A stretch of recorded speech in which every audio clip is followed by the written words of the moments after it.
Here's 2 medium and 1 small spaghetti squash. I cooked 3.5 pounds of ground beef. I used 2 large onions and maybe 6 or 7 cloves of garlic.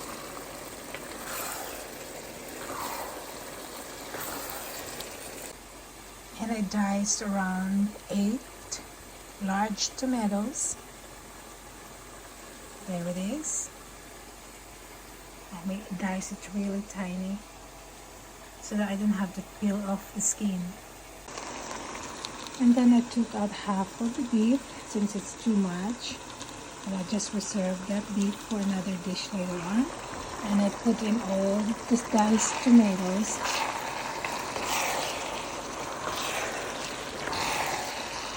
And I cooked that hot Italian sausage.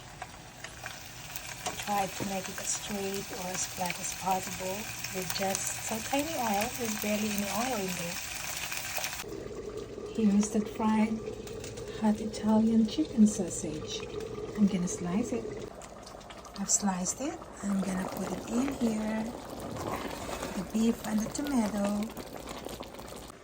And here's a spaghetti squash that I baked for an hour and a half, which I shouldn't have. I think 1 hour should be good. And here's the beef with the tomato and the sausage.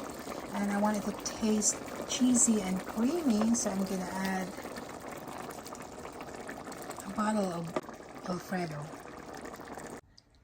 I put half of it in the pan for the first layer, and I'm gonna sprinkle it with cheese that I shredded myself.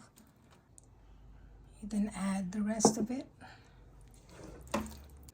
So this is what I have with almost 2 pounds of beef, ground beef, and 3 medium and small. I think I have 2 medium spaghetti squash, and 1 small one,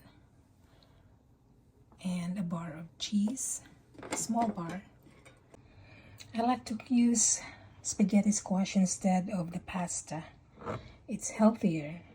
I'm just gonna throw it in the oven for about 15 minutes just to melt the cheese and let it turn brown a little bit, and it's good to go. And this is the finished product, and it's so delicious. You should give it a try.